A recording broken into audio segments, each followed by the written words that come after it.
infos comme tous les lundis sur la TFM dans votre mag sport à la une. Ce soir, il sera certainement et beaucoup question du report de la CAN en janvier 2022 à cause des incertitudes liées à la pandémie du coronavirus. Aurait-on pu faire autrement?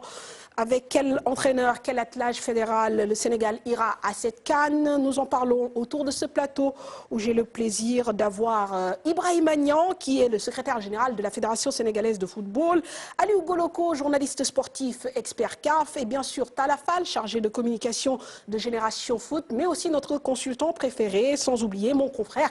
Sur ce plateau, cher Tidiane Diao, le sommaire sera plutôt très court.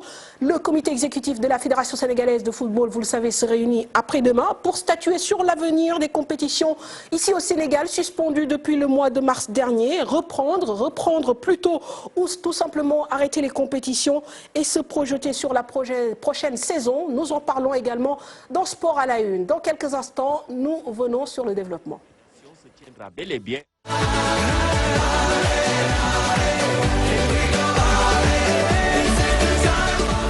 Aliou, bonsoir. Bonsoir Mampatou, bonsoir tout le monde. Bonsoir Ibrahima. Bonsoir Mampatou. Bonsoir Talla. Bonsoir Mampatou, bonsoir tout le monde, cher Tidiane, Aliou, Ibrahima. Ouais, quel plaisir de vous retrouver sur ce plateau. Ça faisait un bail. Quand même. Cher Tidiane, bonsoir. Bonsoir Mampatou, oui, c'est après le déconfinement, c'est ça, hein? Confinement obligé. Alors, nous allons parler tout de suite de la réunion tant attendue qui était bien sûr celle de la CAF tenue le 30 juin dernier. Le comité exécutif a pris plusieurs mesures quant à l'avenir de certaines compétitions continentales. La CAN 2021 reportée en 2022. Le CHAN qui se jouera justement en lieu et place de cette phase finale de CAN. Exit la CAN féminine. Le Sénégal qui pourrait se porter candidat pour abriter cette prochaine CAN de beach soccer. Le point, Momodou Ndiaye.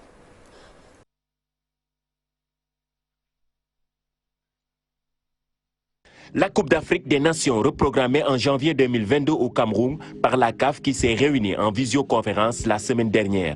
La Coupe d'Afrique des Nations se tiendra bel et bien en janvier 2022, toujours au Cameroun.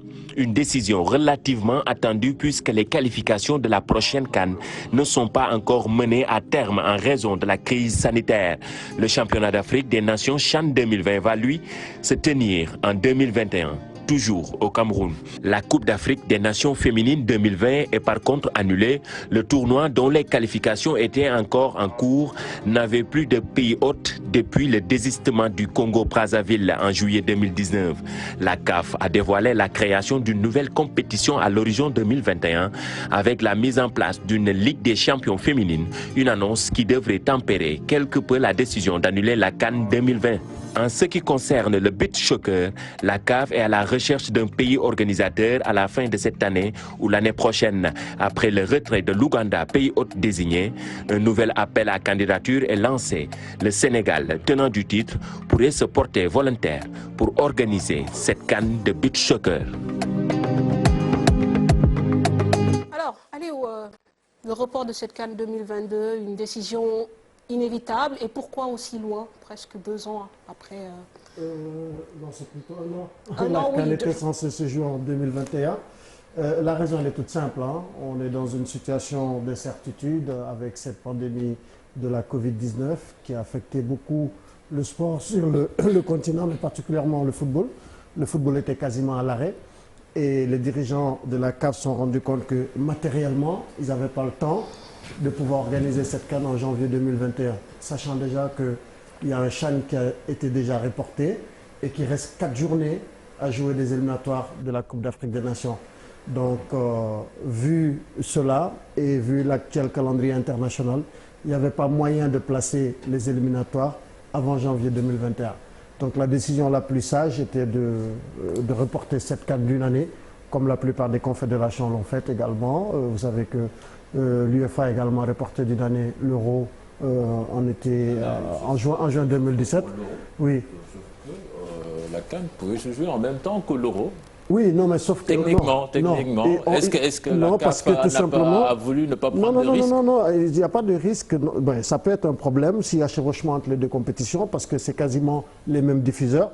Mais au-delà de ça, on l'a dit, pourquoi la CAN avait été ramenée au mois de janvier? pour des raisons climatiques. Le Cameroun est un pays sous les tropiques, en dessous de l'équateur, dans une zone où il pleut énormément pendant le mois de juin. Et donc, c'était risqué de pouvoir faire de la programmation là-bas. Et au-delà de tout, c'est très compliqué pour un pays d'organiser 2 compétitions à l'espace d'une année. On ne peut pas faire un CHAN en janvier et faire une CAN en juin. Ça aurait été quasiment très compliqué. Ça aurait pu être une répétition générale aussi. Non, mais 6 mois, c'est très peu. Il faut minimum 1 an. Il faut minimum 1 an parce que ça implique beaucoup de choses, ça implique de la logistique, ça implique des moyens financiers, ça implique une maîtrise davantage sur le plan sanitaire parce qu'on est dans une situation encore précaire sur le plan sanitaire. Et c'est ce qui fait que cette décision a été prise. Je pense que c'est la décision la plus sage qui soit, en tout cas de ce point de vue. Maintenant, prions déjà qu'il n'y ait pas encore notre report, parce que c'est quand même le 3e report sur le Cameroun. Rappelons-nous qui devait... qui joue de malchance. Tout à fait, tout à fait. Donc, par rapport aux infrastructures, exactement. Ensuite, changement de date, maintenant Covid-19.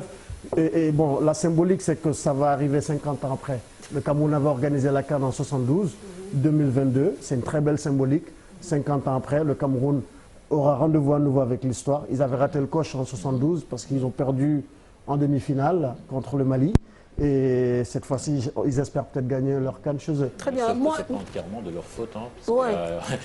Ils avaient soumissionné pour une CAN à 16. Oui, ils avaient soumissionné pour une CAN à 16. La CAN est passée à 24 parce que c'était également un des programmes du président Ahmad. Il a été élu sur cette base-là, sur cette promesse. Une fois qu'il est arrivé aux affaires, il a mis en branle et en marche son programme. Mais pourquoi aussi vite?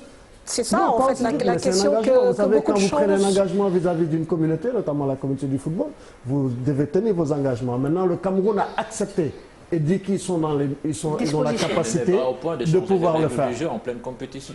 Pardon? Mais n'est pas au point de changer les règles du jeu en pleine. Non, ils n'ont pas changé en pleine compétition, non? Dans le charges, oui. Il était prévu une CAN à 16. Tout à fait. Exactement. Même si aujourd'hui, il avait pris un engagement par rapport à la communauté du foot, ça ne l'empêche pas de respecter ce qui a été pris précédemment. Non, tout dépend du pays organisateur. Le pays organisateur qui est le Cameroun avait soumissionné pour un cahier des charges autour de 16 équipes. Entre-temps, la donne elle a changé parce que également la CAF, c'est une institution qui est là, qui gère le développement du football sur le continent. Toute la communauté du football s'était réunie lors d'un symposium à Rabat d'abord, puis à Marrakech pour le football féminin. Et ils ont décidé qu'ils pensent qu'il est beaucoup plus judicieux d'augmenter le nombre de participants à la Coupe d'Afrique des Nations. Le Cameroun a dit, il n'y a aucun problème, nous avons les moyens de pouvoir organiser une CAN à 24. À partir du moment où le Cameroun accepte, le problème ne se pose pas, on ne va pas être plus royaliste que le roi. Le pays concerné, qui est censé accueillir tout ce beau monde, dit on peut. Et la preuve, c'est possible parce que l'Égypte l'a fait en l'espace de moins de 6 mois. Bon, après, ce n'est pas les mêmes réalités. On savait qu'au niveau du Cameroun, il n'y avait pratiquement pas de stade. Oui, mais là, aujourd'hui, le Cameroun est en mesure d'organiser une CAN à 24. Très bien, on ne va pas refaire l'histoire. On revient 2 ou 3 ans en arrière, on préfère se projeter. Déjà, Tala, sur le report, c'est vrai que tout le monde s'attendait plus ou moins à ce qu'on reporte cette CAN. Maintenant, pratiquement d'1 an. Alors que bon, on aurait pu avoir les fenêtres d'octobre et de novembre pour terminer les 4 journées des éliminatoires. Ce qu'on fait souvent, on joue 2 journées en général sur chaque fenêtre. Est-ce que pour vous, c'est une décision judicieuse ou quand même ramener cette CAN à janvier 2022, c'est un peu loin? Pour moi, elle est judicieuse quand même, parce que quel que soit Alpha, il fallait au moins réfléchir et penser à ce qui se passe actuellement dans le monde. Donc le football ne peut pas être une exception par rapport à tout ça. Donc il faut penser aussi à la santé, à l'économie, parce qu'aujourd'hui on parle d'économie du football. Parce que quoi qu'on puisse dire, ça génère énormément de milliards et d'argent qui sont injectés à travers cette discipline. Maintenant, en tenir compte, parce que ceux qui vont financer ou ceux qui vont sponsoriser vont se demander est-ce qu'il est judicieux de le faire à telle ou telle date. Donc les gens auront besoin aussi d'avoir des éclaircissements et des certitudes, quel que soit Alpha. Donc pour moi, il était beaucoup plus sage de reporter. Plus sage, c'est parce qu'à côté, il y a l'euro et la Coupe Cher, on parle là du football africain, c'est bien, l'euro, il existe, le football est globalisé, il est mondialisé, mais nous, ce qui nous interpelle, c'est la Coupe d'Afrique des Nations, qui est le fleuron du football africain. C'est notre compétition la plus suivie, la plus regardée et dans laquelle évoluent souvent de meilleurs joueurs que ceux de l'Euro. Donc l'Euro a reporté d'une année, c'était tout à fait normal également. Il n'y a aucun problème. Bien sûr. Et par ailleurs, si je vous comprends bien, en fait, même par rapport à la période, de façon de jouer en juin, juillet, août, ça aurait été relativement risqué au Cameroun. Il pleut beaucoup. Ah oui. Parce que peut-être c'est aussi un élément qui a été mis sur la table. Non, c'était la raison pour laquelle ça a été avancé. Tout à fait. Bon, après, Ali, on on a beaucoup reproché à cette CAF aussi de faire des yo-yo avec cette grande compétition dont vous parlez, qui est le fleuron de notre football. Et on n'arrive plus à savoir quelle est la périodicité de cette compétition. Et ça, c'est un problème réel. Le principe est simple, pour la bonne et simple raison qu'on évolue dans un continent qui a des changements climatiques. Oui, mais ça, on le savait avant. Non. Ça, on le savait avant. On a toujours joué la CAN en janvier. Oui. On a voulu changer. Vous savez, les dirigeants africains aujourd'hui du football sont confrontés à la réalité des choses. Les gens ne veulent pas entendre, par exemple, parler de la CAN tous les 4 ans. On va y aller inéluctablement. Parce que c'est la donne actuelle du football mondial. Il y a trop de compétition. Il y a trop de compétition, il y a trop de pression sur les joueurs et tout. Mais au-delà de tout cela... Mais à l'une, quelque part aussi, au-delà de tout cela... On a un continent, je vous explique, on doit se faire valoir. C'est important. Je vous explique la démarche. La démarche aujourd'hui, les dirigeants de la CAF, ils disent que désormais, avant, les décisions étaient prises de manière unilatérale. La CAF vient, voici mon cahier des charges, c'est ça, vous pouvez pas, c'est ça. Maintenant, ils ont dit non. La CAF, désormais, discutera avec tous les comités d'organisation, parce que c'est eux qui mettent l'argent, c'est eux qui mettent les infrastructures, c'est eux qui assurent la sécurité, c'est eux qui assurent l'hébergement. Ils font l'essentiel de l'organisation de cette compétition.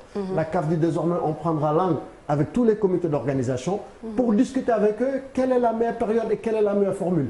L'important, c'est effectivement que la compétition se fasse. Le plus important, c'est qu'on ait de belles compétitions. Et il y a des moments où les stades peuvent être remplis. Parce que vous voyez actuellement ce qui se passe en Côte d'Ivoire avec les inondations. La Côte d'Ivoire doit organiser la CAN en 2023 parce qu'après le Cameroun, c'est la Côte d'Ivoire. Vous imaginez au mois de juin, dans une situation pareille, parce que c'est exactement l'étape la plus mais donc, on va, à chaque fois qu'on va choisir un pays... mais la question... Mais ce n'est pas une première. Très bien, d'accord. Mais du coup, quelle est la pertinence d'avoir... La FIFA a changé la date de la Coupe du Monde au Qatar pour des raisons climatiques. Du coup, quelle est la pertinence d'avoir changé la programmation, puisque sous l'ère Issa Hayatou, on avait une CAN qui s'organisait tous les mois de janvier, on le savait, janvier-février. Non,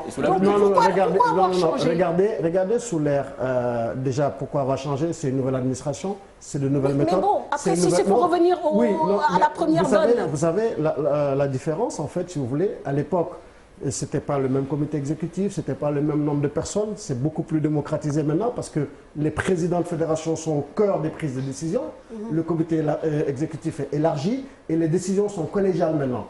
Il ne s'agit plus de décisions uniquement verticales, les décisions sont collégiales, sont posées sur la table, on discute et mieux, on a convié tous les acteurs du football pour discuter autour de ça, y compris les footballeurs, parce que pendant longtemps, on ne leur avait jamais donné le droit au chapitre. Maintenant, ils s'expriment. La plupart des footballeurs avaient demandé que les championnats soient amenés au mois de juin, après leur championnat européen, parce qu'ils subissaient beaucoup de pression au niveau des clubs pour venir jouer pendant le mois de janvier.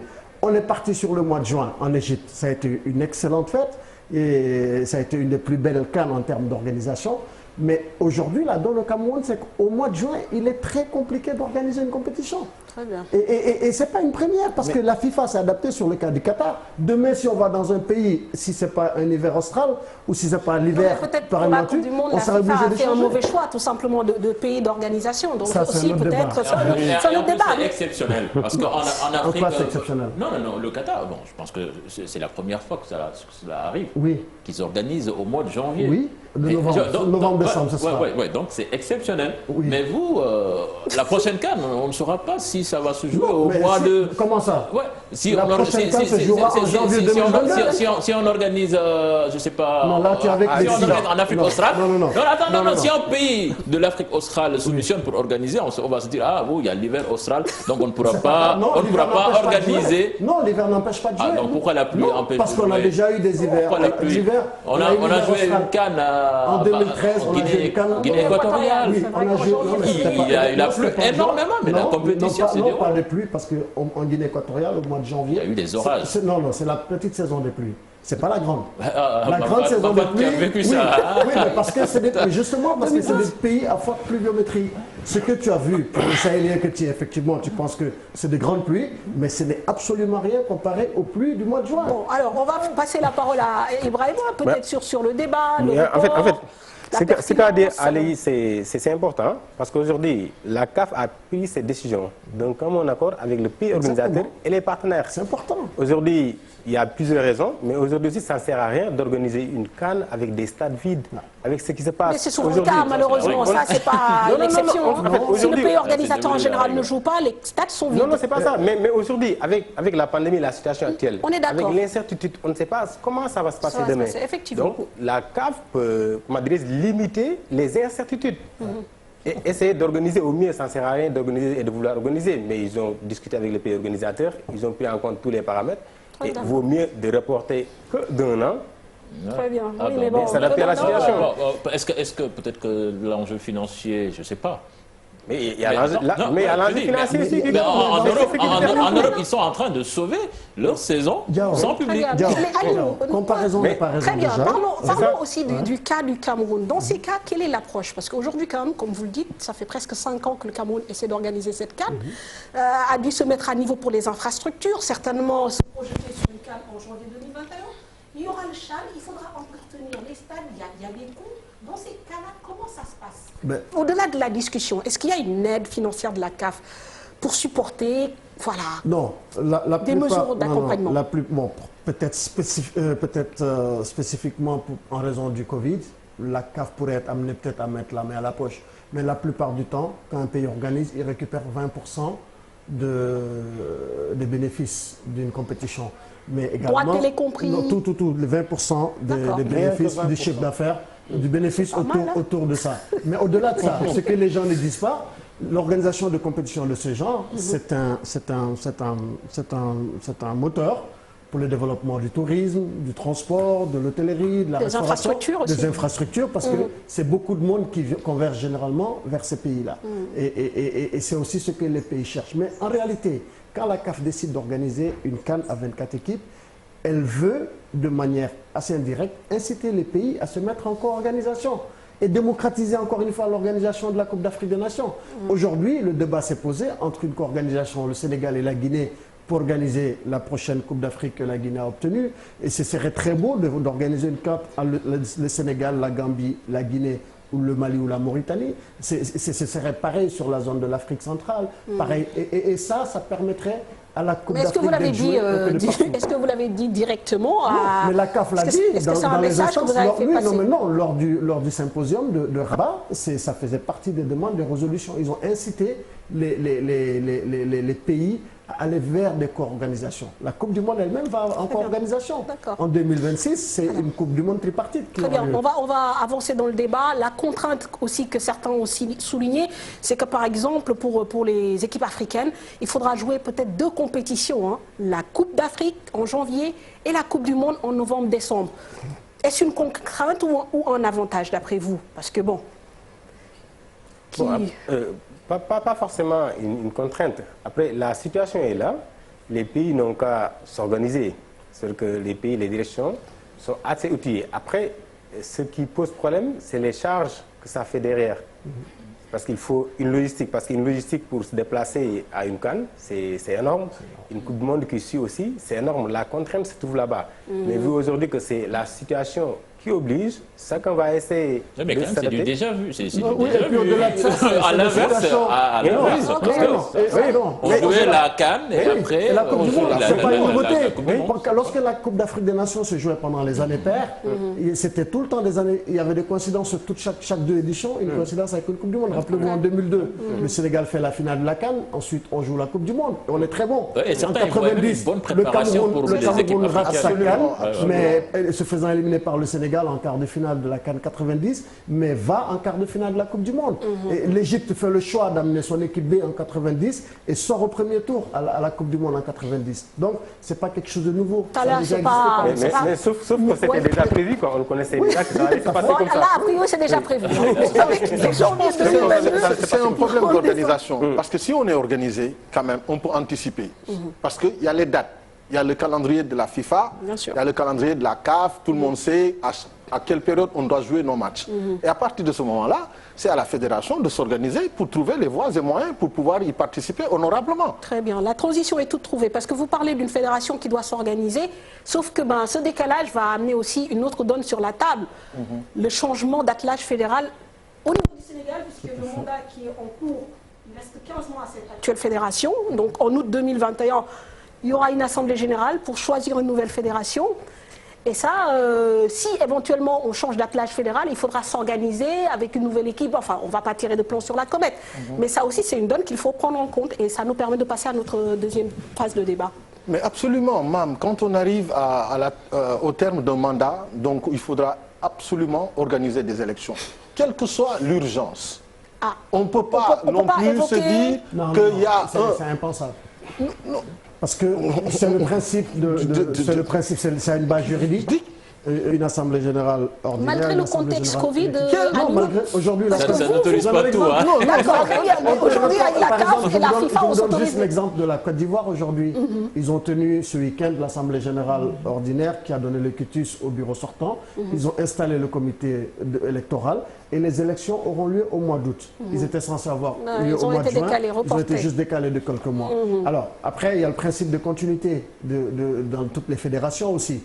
Et le changement de fédération ne peut pas avoir un gros impact parce qu'il y a une administration de la fédération qui est déjà assez outillée, qui connaît le travail et qui évolue sur ce principe de continuité. Très bien. Même s'il y a une nouvelle administration qui se fait élire, elle va juste continuer sur la base Très du bien. travail. Donc la question ne se pose pas, Ibrahima, pour... En fait, la question ne se pose pas. Aujourd'hui, l'équipe fédérale qui est là a encore plus d'un an de mandat, comme vous l'avez bien dit. Ouais. Aujourd'hui, on est plus concentré sur les projets à terminer qu'à une élection qui va se tenir, qui est programmée, qui va se tenir à la date qu'il faut. C'est déjà quelque chose qui est planifié.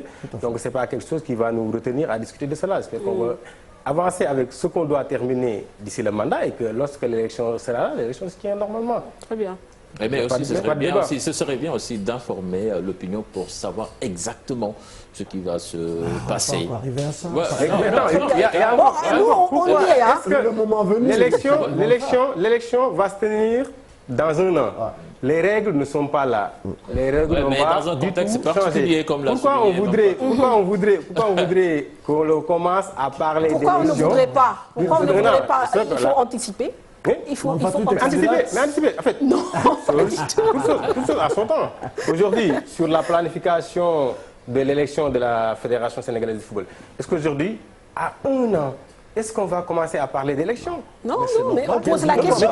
Pourquoi pas? Qu'est-ce qu'il y a? Et pour dire quoi? Non, mais qu'est-ce qu'il y a? Non, mais attendez. Mais attendez. Parce que là, tout à l'heure, je vous ai entendu dire que vous allez finir des projets. Oui. Mais des projets. Mais il faudra au moins poser sur la table les projets que vous voulez faire. Combien ça va coûter et avec quel argent? C'est déjà fait. Non, attendez. C'est déjà fait. Parce que moi, j'ai entendu, et j'ai bien entendu, parler de projet de réhabilitation du stade Demba Diop. Alors que c'est un stade qui a au moins 57 ans. Est-ce qu'il est utile de réhabiliter que de construire un nouveau stade? Non, laisse-moi poser mes questions. C'est un projet de modernisation et de réhabilitation. Ce n'est pas quelque chose qu'on a sorti de comme ça. Il y a un projet qui est là, la conception d'une infrastructure sportive répond à des normes et à des exigences. Aujourd'hui, il y a tel pays qui a fait le choix de tel stade, il y a un autre pays qui a fait. Nous, aujourd'hui, on a dit, le terme exact, c'est modernisation et réhabilitation. Qu'est-ce qu'il faut garder de Demba Diop? Qu'est-ce qu'il faut garder de l'histoire de Demba Diop? Qu'est-ce qu'il faut faire de moderne? Très bien. C'est ça le terme. Mais justement, réhabilitation, ça exige au moins de savoir la vétusté de l'ouvrage. Mais c'est ça. Est-ce qu'aujourd'hui... Non, parce que... Oui, entendons-nous bien. Exactement. Entendons-nous bien. Parce qu'entre réhabiliter... sur ce sujet, parce que c'est... Et c'est pourquoi on a engagé un cabinet d'experts pour vous rassurer sur votre inquiétude, la vétusté de l'infrastructure. Rien n'est fait au hasard. Parce qu'en fait, c'est un sujet que je suis de très près. Et il faut le dire, parce qu'en fait, aujourd'hui, le stade Demba Diop qui va être modernisé et se ferait sous la supervision de la Fédération sénégalaise de football et avec le soutien financier de la FIFA dans le cadre du projet Forward. Et aujourd'hui, l'infrastructure appartenant à l'État du Sénégal, il y avait déjà des préalables du point de vue des textes à régler. avant d'attaquer le travail. Le gouvernement sénégalais a mis désormais le stade à la disposition de la Fédération sénégalaise du football. La Fédération sénégalaise du football a un dossier déjà ficelé qui a été déposé au sein de la FIFA et qui, je pense même, a été aussi validé par les instances de la FIFA. Maintenant, on va aller sur la construction du stade parce que de plus en plus, la CAF a tenu dernièrement au Maroc un séminaire sur le financement des infrastructures en Afrique. C'est un gros problème. Notre pays en est l'exemple le plus patent. On a fait des éliminatoires de Coupe d'Afrique et de Coupe du Monde à l'étranger en jouant chez le voisin. Donc aujourd'hui, il y a un vrai problème d'infrastructure et la CAF a essayé d'amener ensemble les acteurs du secteur privé et les fédérations de football pour voir comment on peut inciter les investisseurs à investir dans l'infrastructure sportive et doter les pays de moyens de le faire. Et je pense que de ce point de vue, le stade Demba Diop, qui va peut-être être une salle d'une capacité de 20 000 places, c'est ça 25 000 places, si je ne me trompe pas, pourrait entrer dans le cadre de ce projet. Très bien. Bon, pour moi, c'est des projets louables, voilà, qu'il faut encourager. Mais le propos de ce débat n'était pas forcément lié à la réflexion du stade Demba Diop. Par contre, ce qui me surprend, c'est pourquoi vous nous posez la question sur le fait d'anticiper. Parce qu'aujourd'hui, justement, le contexte explique que les questions se posent. Puisqu'on aurait joué la CAN en janvier 2021, la question ne se serait pas posée. Mais il y a eu un report de cette CAN. Donc il y a une situation bien précise pour le Sénégal, raison pour laquelle je vous pose la question. Par rapport à la fédération, et la question qui suit, c'est celle aussi liée au contrat du sélectionneur. Ou alors c'est une question aussi qu'il ne faut pas anticiper. Les deux, on en parle. Mais déjà, l'élection, qu'est-ce qui a changé? La CAN a changé, mais l'élection n'a pas changé. Exactement. Il y a les textes qui sont là, les échanges sont là. Le moment venu, si quelqu'un doit recevoir un courrier pour l'informer du déroulement de l'élection, ça va se faire. Le ministère, à un certain moment donné, connaissant les procédures du ministère, ils vont vous dire que peut-être votre élection, si vous tardez à bouger, le ministère va vous envoyer un courrier. Et la FIFA également. La FIFA également. Donc c'est comme ça que ça se passe. Il n'y a rien qui a changé. Dans les pays où les mandats arrivent à terme, si l'Assemblée générale n'est pas convoquée, la FIFA a la capacité de mettre en place un comité de normalisation. Et ça, ils sont à cheval là-dessus désormais. Il faut que le truc soit... on parle de l'Assemblée générale, mais il y a aussi l'Assemblée générale ordinaire qui devrait se tenir au mois d'avril. Et cette Assemblée générale, j'espère que je ne dis pas, est plus importante, mais aussi a son importance. Mais vous êtes là pour nous en parler. Très bien. Si l'Assemblée générale ordinaire ne se tient pas, il n'y aura pas assez de justification envers le monde sportif. Parce que c'est à l'Assemblée générale qu'on viendra dire que nous avons le projet du stade Demba Diop. C'est ça le travail préparatoire qu'on a fait, le comité a fait son rôle, et c'est ça le travail qui reste à faire avec l'Assemblée générale. Très bien. L'Assemblée générale ordinaire va permettre de valider beaucoup de décisions. Mais elle se tient tous les années, cette Assemblée générale. Non, c'est chaque année, ça devrait se tenir le 11 avril dernier. À cause du coronavirus que c'est reporté. Et ça fera l'objet de discussion lors de la prochaine réunion du comité exécutif. J'espère que l'Assemblée générale ordinaire est plus d'actualité que l'Assemblée générale... Les deux sont d'actualité. Nous sommes là pour poser des débats, vous pouvez nous répondre et éclairer la lanterne. C'est cette Assemblée générale qui nous permet de nous justifier auprès des clubs. C'est cette Assemblée qui nous permet de nous justifier auprès de la FIFA et de nous justifier auprès de l'État du Sénégal. L'autre Assemblée n'est que élective. Et au moment, même si ça suscite beaucoup de c'est l'autre qui permet de travailler. Et le moment venu, j'espère qu'on connaîtra le solde au niveau de la Fédé, l'argent qui est disponible, de quoi va-t-on en faire, de quel projet va-t-on financer et combien ça va Exactement, c'est le rôle de l'Assemblée générale ordinaire. L'Assemblée générale élective, par contre, ne permet pas de connaître cela, ça permet juste à gagner des voix. Et c'est pour connaître les projets dont vous venez de parler tout à l'heure. Chaque année, ça se passe comme ça. L'Assemblée générale permet de faire le bilan d'activité et le bilan financier certifié par des cabinets. Des cabinets désignés par la FIFA aussi à l'État du Sénégal. Donc c'est ça qui est important. Donc cette Assemblée générale... Par rapport aux interpellations de Mme Fatou, est-ce que ce ne serait pas plus judicieux, par exemple, d'écourter ce mandat, d'essayer d'organiser une élection avec les candidats avant. Bon, si le Sénégal se qualifie, si le Sénégal se qualifie, par exemple, à la Coupe du Monde et à la Coupe d'Afrique. Mais ça n'a absolument rien à dire. Non, parce que quand même. Pourquoi écourter le mandat? Vraiment, pourquoi? Est-ce qu'il est imaginable aujourd'hui qu'on dise que pour telle ou telle raison, on écourte le mandat du président de la République? On peut me dire que c'est pas possible. Les textes ne le permettent pas. On peut me dire que c'est pas possible. Une fédération élue pour 4 ans, et au bout de 4 ans, s'il ne peut pas aller au-delà des 4 ans. On est en pleine crise. La fédération est là en train de prendre des mesures, des décisions et de faire face à cette situation. Il est inimaginable de parler aujourd'hui d'élection, d'écouter le mandat. Écoute le mandat, pourquoi? Non, on parle de contexte. C'est quoi la pertinence? On parle de contexte. Par exemple, si nos équipes nationales, par exemple, jouent de grandes compétitions à l'international et qu'il y ait entre-temps changement de fédération, est-ce que c'est bon pour on dit la c'est quoi la continuité. pertinence? À quoi ça sert? C'est deux choses différentes. Eux, ils jouent, les autres, ils gèrent. C'est la gestion. Cette gestion-là, elle est très importante. Mais très bien. Mais vu que la gestion aujourd'hui... Très bien. Alors, moi, ce que je voudrais ajouter, il est très important de tout savoir se joue que sur la gestion. le travail de la fédération ne tourne pas uniquement Heureusement, autour de l'équipe nationale. Ça, c'est la première chose.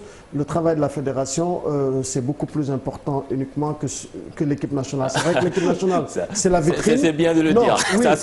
C'est vrai que l'équipe nationale, c'est la vitrine. Ici, on a l'impression que 80% du travail de la fédération, c'est l'équipe nationale. C'est pour ça qu'il faut inciter la fédération à travailler davantage sur le football local, sur le football féminin, sur la mise en place des infrastructures et également sur les directions techniques régionales. Parce que c'est important. Et je pense que la fédération sénégalaise s'attelle aussi à mettre en place ces projets-là de ce point de vue. Après, le principe de continuité, comme je vous ai dit, amène n'importe quelle fédération qui a passé. très bien. Qui peut être président de la fédération? Quelqu'un qui a déjà été souvent dans le football, qui sait comment on gère une campagne, comment on organise une campagne. Donc s'il y a même une nouvelle administration au sein de la Fédération sénégalaise de football, je pense qu'elle aura déjà assez d'outils pour pouvoir aborder une qualification nouvelle. Si ça se passe comme ça, tant mieux. En fait, pour être d'accord avec Sertidiane, la gestion est importante. La gestion est importante parce que c'est cette gestion qui permet à l'équipe de voyager dans de bonnes conditions. Bien sûr. C'est une bonne gestion qui permet à l'équipe de ne pas parler de problèmes de primes. C'est une bonne gestion qui permet à l'équipe de bien s'organiser. C'est une bonne gestion qui permet de dire... D'utiliser les ressources financières engrangées même par cette équipe par le football et qui doit revenir au football. C'est ça, qui n'est pas partagé. L'argent qu'on est en train de parler et dont on parle aujourd'hui, par exemple, venant de la FIFA ou de la CAF... On y arrive. On y arrive à ce sujet. C'est ça, on y arrive. Mais maintenant, personne... Mais Ibrahima, vous ne m'avez pas répondu. Est-ce qu'il faut anticiper par rapport aux sélectionneurs? C'est un cas qu'il faut régler avant la tenue de l'élection. Entre août et janvier, il y a peut-être 4-5 mois. Il faudra aller à une CAN, sauf catastrophe. On se qualifie à la CAN, il faudra préparer une Coupe du Monde. Est-ce que ça, c'est aujourd'hui qu'il faut en parler et régler cette question? Ou il faut attendre aussi l'élection de 2021? Il y a une donne qui a changé. Le sélectionneur était sous contrat jusqu'à la CAN. Donc les choses ont changé. Forcément, il y aura des changements. Mais l'intéressé, avec l'État qui est l'employeur et la fédération qui est l'utilisateur, vont forcément discuter, s'asseoir et discuter de cela. Mais si je peux me permettre, rien n'a changé à part la date.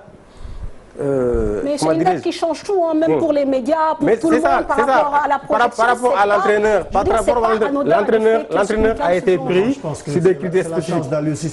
C'est ça, j'espère qu'on est dans une... Ils vont le prolonger d'une année. Mais c'est ça. Mais forcément, ce qui a changé, c'est la date. Mais les raisons qui ont poussé à garder l'entraîneur, tout est là.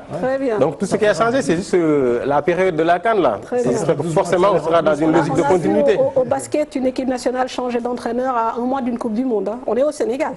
Nous ne sommes pas en Europe. Hein, où les gens anticipent. Et justement, quand on parle d'anticipation, c'est comme si ça pose problème. Absolument. Or, pour moi, dans la gestion, c'est anticiper, c'est prévoir. En fait, c'est pas un sujet tabou. Non, c'est pas Il faut en parler ouvertement et que les gens les conditions sont réunies, oui, etc. Mais moi, je ne sais pas si les fédérales qui peut changer. Est-ce qu'ils seront en mesure de pouvoir garder le même entraîneur? Il faut consolider. Je pense, moi, à mon avis, je pense Déjà, une équipe fédérale qui peut changer avant la fin de son mandat, je ne vois pas comment ça peut se faire.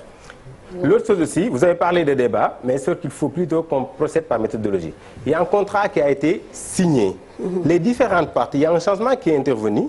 Forcément, les différentes parties vont se retrouver pour, comment dire, discuter de cette question. C'est juste la méthodologie. Oui, donc aujourd'hui, c'est bien que la question se pose. Mais aussi, il faut une méthodologie pour que les gens réfléchissent. Je ne vois pas en quoi cette question devrait être tabou. Non, elle ne l'est pas. Bon, il faut. Non, mais moi je vous ai donné l'info. Aliou Cissé va être prolongé d'une année supplémentaire. Merci. Vous ne me croyez pas? Merci Parce que pour la sérénité de l'équipe, pour la continuité du travail qui a été entamé, il n'y aura pas de raison qu'il soit changé. Et bon, par contre, là où c'est important, c'est de dire, si une telle décision doit être prise, il faut qu'elle soit prise assez rapidement pour que le coach et son staff puissent travailler en toute sérénité sur l'objectif 2022. Effectivement. Vous partagez ce point de vue, Talla? C'est-à-dire qu'il faut régler les choses très rapidement. Mais absolument. Il ne faut pas attendre à la dernière minute, mettre les gens devant le fait accompli. Pour dire après qu'il fallait le faire. Parce qu'on a eu souvent tendance à dire que oui, c'est le cas de DAF. Quand Oumar Daf devait quitter l'équipe nationale, moi j'avais posé ce problème-là. On m'a dit, ouais, de toute façon, on y a réfléchi, on va régler le problème. Et après, qu'est-ce que ça a donné? On a attendu jusqu'à quand? Presque la CAN, hein? Presque la CAN. Pour prendre une décision. C'est des choses quand même qu'on a l'habitude de voir et qu'on se dit qu'il faut poser le problème. Ça ne peut pas se passer comme ça. Vous savez pourquoi? Aujourd'hui, Aliou est sélectionneur. La CAN, c'est juste un événement. C'est juste une activité sur toute l'activité de Aliou Cissé. Aliou Cissé aujourd'hui a besoin de s'organiser, il a besoin de réfléchir, il a besoin de s'adapter par rapport à tout ce qui est arrivé. Et pour qu'il puisse travailler sur tout cela, il faut qu'un travail préalable soit fait. Aujourd'hui, ça ne sert à rien qu'Aliou travaille, continue à réfléchir, s'il n'est pas certain de la continuité de sa collaboration avec la fédération. Il y a ce qui est différent. Aujourd'hui, Aliou doit pouvoir se réunir avec son staff, comme ça s'est fait récemment. Avant la pandémie, il s'est réuni, il a tenu un séminaire préparatoire des prochaines compétitions. Aujourd'hui aussi, il y a, comment dirais-je, une donne qui a changé.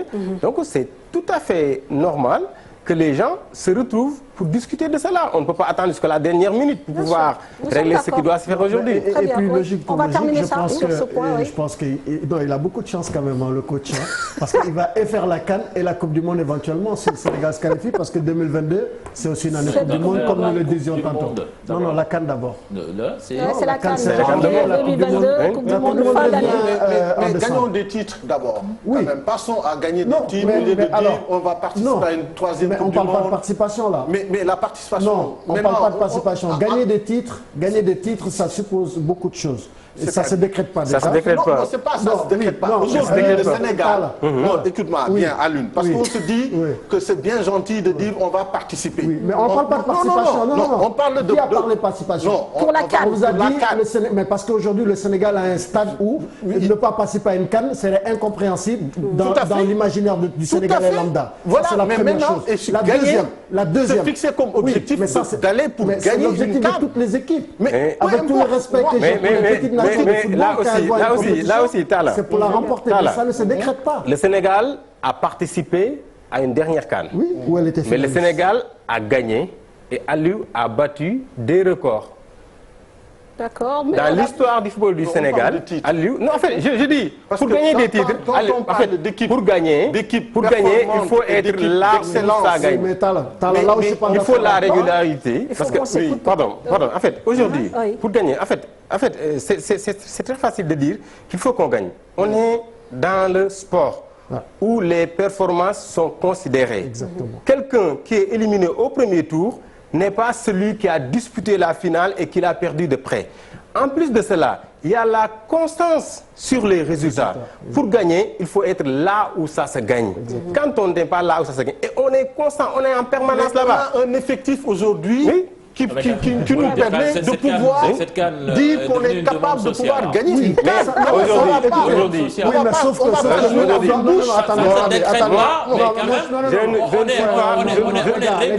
je ne suis pas classé premier en Afrique. Ibrahima, on vous a entendu, on va laisser Cheikh Tidiane et Aliou développer. Régulièrement, on est classé premier en Afrique. Oui. Et on a une équipe nationale quand même capable de gagner. Oui. Et à chaque fois, on s'interroge pourquoi est-ce qu'elle n'y arrive pas. C'est la bonne question. Ouais, on s'interroge. Jusque-là, on est d'accord. Mais faut voir comment on avance et comment on procède. On était qualifiés. La dernière fois, je dis qu'on est allé jusqu'en finale. 2 entraîneurs l'ont réussi au Sénégal. Il y a Aliou et Bruno. Ouais. Et c'est très important. Et là, aujourd'hui, on l'a perdu de près. Tout le monde est d'accord. Aujourd'hui, vous dites de gagner. Vous dites de gagner. Aujourd'hui, je suis pas. Mais c'est pas la même chose. Et aujourd'hui, c'est pas la même chose. Les classements ne sont pas les mêmes. Aujourd'hui, je ne sais pas ce qui se passe dans la tête de Aliou. Mais à part vouloir gagner une CAN avec le Sénégal, à part avoir, je ne dis pas la certitude, mais la confiance de gagner le football au Sénégal, qu'est-ce qui devrait retenir Aliou au Sénégal? S'il s'agit de l'argent, il peut gagner ailleurs qu'au Sénégal. S'il s'agit du traitement. Donc aujourd'hui, ce qui retient Aliou au Sénégal pour gagner, c'est ça. La fédération aussi travaille dans la de la motivation personnelle. C'est important. Moi, j'aimerais qu'on remette les choses quand même en contexte. Talla. Aujourd'hui, nous tous, autour de cette table, si on a une envie commune sur le football sénégalais, c'est de voir nos clubs enfin participer aux compétitions de la CAF en phase finale, c'est-à-dire Ligue des Champions ou Coupe des Confédérations, mais c'est aussi de voir le Sénégal remporter une Coupe d'Afrique des Nations. Ça, on est tous d'accord là-dessus. Mais là où je ne suis pas d'accord avec vous, et que Diao le dise ici, oui, chez le Sénégalais lambda, on peut vouloir dire qu'il faut que le Sénégal gagne. Mais une victoire, ça ne se décrète pas. Parce qu'une compétition... je termine. Mais c'est par rapport à une certaine génération. Non, il ne s'agit pas de génération. Mais si, il y a eu des pays qui ont eu des meilleures générations que le nôtre, qui n'ont pas gagné de Coupe d'Afrique des Nations. Une compétition, ça suppose beaucoup de choses. Oui. La manière d'entrer dans la compétition, oui. Les aléas de la compétition, la préparation. Donc il y a plein de choses qui peuvent entrer en considération. Et au-delà de tout cela, on évolue contre 54 autres pays qui ont la même ambition légitime comme le nôtre. Pour la non, mais je veux dire non. Les 54 pays africains, en participant aux éliminatoires, ils ont l'ambition de se qualifier. Oui. Ils ont également l'ambition de faire une finale et également de la gagner. Bien. Mais il y a aussi un aspect dont vous n'avez pas parlé, Aliou, c'est l'expérience. Oui, le métier. Aujourd'hui, l'expérience, le métier, je pense... Mais il y a encore plus de pays qui ont encore plus d'expérience. Ce sont deux facteurs. On n'a jamais gagné de CAN. Très bien. Mais raison pour l'Égypte a 7 victoires, le Cameroun en a 5, la Côte d'Ivoire en a 2, le Nigeria en a 3. Qu'est-ce que vous faites de ces pays-là? Cette équipe-là, aujourd'hui, elle est trentenaire. Oui, elle est trentenaire. Oui. Donc elle arrive à maturité. Oui. Donc elle doit pouvoir au moins avoir l'ambition de gagner un titre. C'est son ambition. Je crois que l'ambition est là. L'ambition, si elle est là, oui. Donc on doit pousser cette équipe-là à se surpasser. Tout à fait. Mais donc c'est ce qu'on demande. Non. Tu as dit tout à l'heure, il faut qu'on gagne. Parce qu'on en a les moyens. On a les moyens. On a les joueurs. On a aujourd'hui les moyens de... Non, si, on a les moyens parce que sur le plan humain, sur le plan sportif, on a des joueurs qui sont arrivés à maturité. Très bien. Qui n'ont rien à envier. En fait, on n'apprend jamais de nos expériences. De nos échecs précédents, en fait. La génération de Caire 86. Attends, la génération de Caire à 86, c'était une génération exceptionnelle. Oui. Mais qu'est-ce qui a fait défaut? C'est par rapport aux dirigeants qu'on avait? Non. Ben si. Non, c'est pas ça. Ben si, parce que le fait de jouer le match contre la Côte d'Ivoire, on ne savait même pas quel est le résultat. Le match contre la Côte d'Ivoire, on ne savait même pas. Notre sort était déjà plié après le match contre la Côte d'Ivoire. Ce qui s'est passé en 86, ce qui s'est passé en 86, on a complètement manqué d'expérience. On est resté 18 années sans aller à une Coupe d'Afrique des Nations. On est revenu et on a manqué de tact parce qu'on sort avec deux victoires. On a battu l'Égypte, on a battu le Mozambique, on est quand même éliminé. L'Égypte également a eu 2 victoires, la Côte d'Ivoire a eu 2 victoires et c'est la Côte d'Ivoire et l'Égypte qui sont passés. Parce qu'on n'avait plus d'expérience. Mais je pense que vous dites la même chose. Le manque d'expérience, le manque d'organisation. De nos dirigeants. La veille du match contre la Côte d'Ivoire, je crois que les joueurs parlent de primes jusqu'à 1h du matin. C'est pas le même contexte aujourd'hui. Mais vous revenez sur l'histoire de 86. Non, je lui dis l'exemple. Il me parle de l'exemple de 86 avec l'équipe qui était la plus, une des meilleures équipes africaines. De la Coupe du Monde. Je vous donne le meilleur exemple possible. 2012. Qu'est-ce qui se passe? On termine premier de notre poule dans les phases de qualification. Avec Amara Traoré comme entraîneur. On va à la Coupe d'Afrique des Nations avec quasiment 3 ou 4 meilleurs buteurs de 4 grands championnats européens. On est premier du classement FIFA sur toute l'année en 2012. Également, sur les éliminatoires, on ne perd quasiment pas un seul match. Et tout le monde dit on est champion d'Afrique. Non, ici, on va pour gagner la CAN et tout. Qu'est-ce qui se passe? 3 matchs, 3 défaites. On perd contre la Guinée équatoriale, on perd contre la Libye, on perd contre la Zambie. Et vous pensez que c'est l'excès de confiance? Non, c'est pas l'excès de confiance. Parce que c'est quoi? Parce que tout simplement, on a mal abordé. On a mal abordé. Je termine. Cette équipe, lorsqu'elle allait en compétition, les connaisseurs ne disaient pas du tout que ça allait être une promenade de santé. Ah bon? Je me rappelle, on avait joué ici avant d'y aller, le Maroc, au stade de Léopold Sédar Senghor. On s'est fait laminer 2-0. Mais ça, c'est pas un match amical. Je te parle sur la base des résultats sur lesquels on s'est qualifié. On a survolé les éliminatoires, mais c'était des résultats dans le même groupe que qui?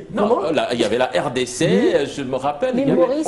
L'île Maurice, on avait explosé ici à Dakar. Mais on gagnait, mais on se disait que le jeu n'était pas convaincant. C'est la même chose. Il y avait le Cameroun aussi. Il y avait le Cameroun, il y avait la RDC, il y avait la Guinée, il y avait plutôt... Bon, d'accord, on ne va pas refaire l'histoire, parce que si on part sur ce rythme... Non, il faut au Sénégal, on a un gros problème la plupart du temps, et c'est ça qui... Non, mais quand il faut y aller avec de l'ambition. L'ambition, elle est naturelle. Même chez les footballeurs, l'ambition, elle est naturelle. À la limite, on n'a même pas besoin de dire l'ambition. Vous connaissez un seul joueur qui va à une compétition en disant je vais peut-être... Ibrahima, allez, là où je ne suis pas peut-être... sur une chose. On est en sport. Oui. On est en sport non, mais de haut niveau. Ibrahima, là, vous ne nous apprenez pas grand-chose. On est en sport. En fait, on est en sport de haut niveau aussi. L'ambition est là, mais tout le monde est d'accord que le sport de haut niveau, l'essence de ce sport est basée sur l'incertitude du résultat. Oui, ça, on est d'accord. On a travaillé. Est-ce qu'on a fait ce qu'il faut pour gagner? Est-ce qu'on a voyagé? Ça, c'est la bonne question. Est-ce qu'on a les primes? Très bien. C'est la bonne question. Est-ce qu'on a fait tout ce qu'il faut pour gagner? Est-ce qu'on a eu une bonne conception stratégique avant d'aborder le tournoi? C'est ça. Mais c'est ça. Est-ce qu'on l'a eu? Mais c'est ça. Parce que la bonne conception stratégique, c'est quoi? Avant d'entrer dans l'action, c'est de savoir tous mes adversaires, comment ils jouent, comment il faut les aborder, ces matchs-là. Est-ce que ce travail-là a été fait? Ça a été fait. Mais non, je suis désolé. On parle de conception stratégique. Les équipes qu'on a rencontrées, on a tous eu des difficultés. La preuve en est qu'on a été joué contre l'Algérie. Mais ça ne veut rien dire, ça ne veut pas dire qu'on n'a pas supervisé nos adversaires. Laisse-moi finir. On a joué contre l'Algérie en phase de poule. Oui. On a été dominé. Oui. On rencontre le même adversaire en finale. Oui. On est encore dominé. Parce qu'ils sont meilleurs que nous. Mais donc, dans ce cas-là, est-ce qu'on a appris quelque chose de ce match-là? Nous a battu à la finale 2019 parce qu'on n'a pas été dominé. Mais quand même, on se rend compte qu'à chaque fois que le Sénégal rencontre un os, ça ne passe pas. Très bien, nous ne sommes pas des techniciens. On ne va pas rentrer dans ce débat. On a vu le match contre le Cameroun. Vous voyez 2017. Alors, on a vu le match contre le Cameroun sur ce sujet. Un dernier mot sur ce sujet. Ibrahima, oui, je pense qu'on dit un peu la même chose. On veut la même chose. On est d'accord avec Talla, on est d'accord avec le Sénégalais qui a Keraïb. Mais c'est votre objectif au niveau de la fédération, je crois. C'est ça, l'objectif de la fédération. Le travail qu'on fait tous les jours, le travail du coach, c'est ça. Personne ne veut plus gagner que la fédération. Très bien. Alors, Ibrahima, un dernier mot. Alors, ce qui est important, même aujourd'hui, sur le football sénégalais, dans son évolution, notamment avec les sélections nationales de ces 10 dernières années. Regardons un peu le parcours de notre équipe ces 10 dernières années pendant les Coupes d'Afrique des Nations. Ça, c'est la première chose. Désormais, on est beaucoup plus régulier sur les qualifications. Ça, c'est déjà une première étape qui a été acquise. Secondo, on est revenu en finale 18 ans après. C'est déjà un deuxième acquis. Troisièmement, on est sur une bonne génération de footballeurs qui sont aujourd'hui au meilleur de leur forme.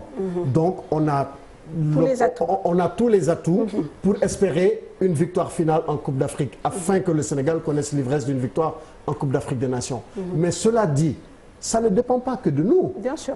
Il faut, par contre, là où je suis totalement d'accord avec vous, c'est que oui, effectivement, on s'organise, on se donne les moyens d'aller à cette compétition avec les arguments de la gagner. Et que sur le terrain, on fasse tout ce qu'il faut pour gagner.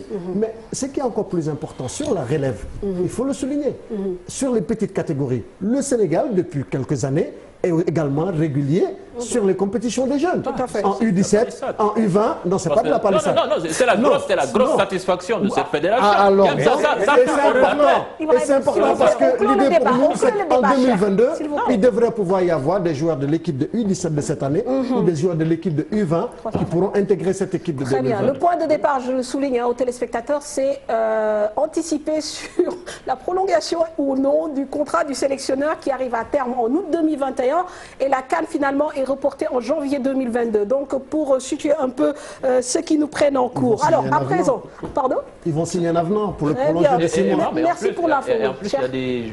Je sais pas, on parle de l'entraîneur, mais aussi... ce report-là peut être fatal à certains joueurs de l'équipe nationale. Oui, ça c'est vrai. La relève aussi au niveau des Mais sélections. les gars, mais qu'est-ce que vous voulez? Si un joueur n'est plus en forme, on le dégage de l'équipe. C'est aux joueurs de travailler dur et de se maintenir à ce niveau. S'ils ne sont plus en mesure de répondre, on ne dit pas que ça ne doit pas être. On les dégage, on met d'autres personnes. Non, c'est juste un constat. Heureusement qu'il y a C'est juste un constat. Ça, c'est de la Et donc, non. Et ça, ça va faire la place. Il n'y a pas d'inquiétude dans ce niveau, comme il l'a dit. Parce que la relève est également là. satisfaction est là. On a assez travaillé en petite catégorie. Il y a la relève. C'est qu'Ibrahim, il aime bien parler. On sait que quand même souvent beaucoup de coachs fonctionnent à l'affect. Ils peuvent garder des joueurs qui n'ont plus leur place en équipe nationale, alors que Aliou parlait tout à l'heure de jeunes loups De relève. qui sont dans nos sélections de U18, qui auront leur place certainement dans cette équipe nationale. Est-ce qu'ils seront appelés ou Mais pas? tu seras là pour rappeler que non, un tel ne doit plus jouer dans l'équipe parce qu'il est plus bon. On le dit tout le temps ici. On La le dit tout démarche le temps est ici. rassurante. Il y a des jeunes déjà qui ont intégré l'équipe qui ont intégré nationale. l'équipe. Très Et c'est bien. déjà une satisfaction. Ouais, très bien. Alors, Ibrahim. Plusieurs. Moi, je pense. Ibrahim, satisfaction, gestion, Plusieurs.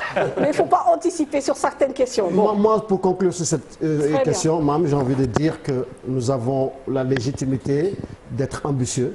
Nous sommes légitimes de vouloir gagner cette Coupe d'Afrique des Nations. Bien sûr. Largement, parce que nous en avons les compétences techniques, tactiques et autant de joueurs pour le faire. Et notre peuple a la passion du football et elle prie également pour cela. Mais il faut y aller avec beaucoup d'ambition et aussi avec beaucoup d'humilité.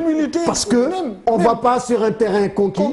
On va dans un pays On va au qui a Cameroun. remporté 5 fois la Coupe d'Afrique des On n'a Nations. jamais gagné Il avait un perdu match il y a sans 50 ans l'avoir et joué. qui veut aussi la gagner au même titre Non, cette n'a saison-là. jamais Je vais gagné citer un tout match. d'abord l'exemple Merci, du messieurs. Sénégal. On va parler Mais il y a à la présent des France. subventions, parce que sinon on n'en a pas avec fini. les meilleurs buteurs des 5 champions Le européens. comité 2002, exécutif a profité de sa réunion du 30 juin dernier pour annoncer l'octroi de 300 millions de dollars, donc soit quelques... Bon, si on convertit le dollar selon les périodes, les moments, 75 millions de francs CFA.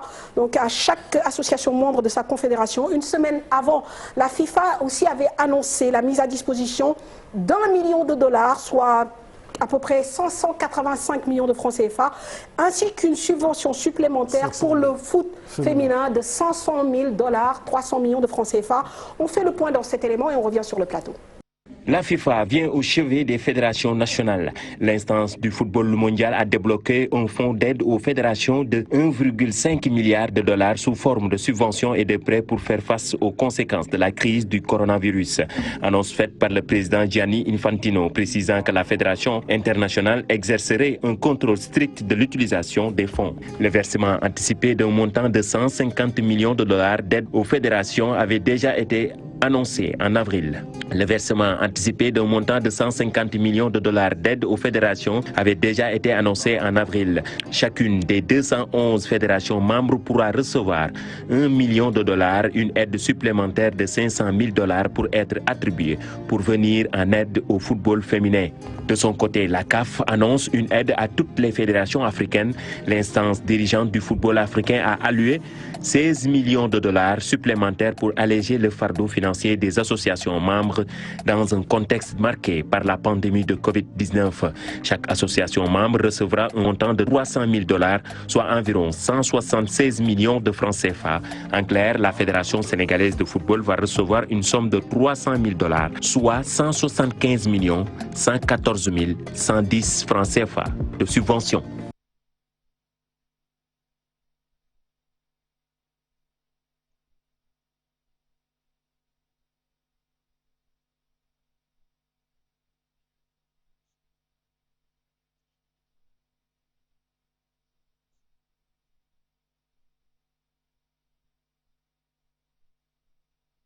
peu près, si je ne me trompe, quelques 175 millions.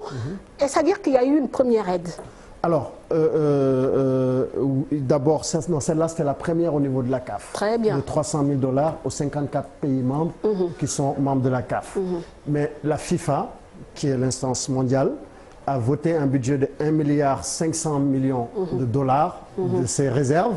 Tout à fait. Parce qu'ils ont eu beaucoup d'argent pendant les Coupes du Monde pour financer le projet post-Covid, la riposte face au Covid.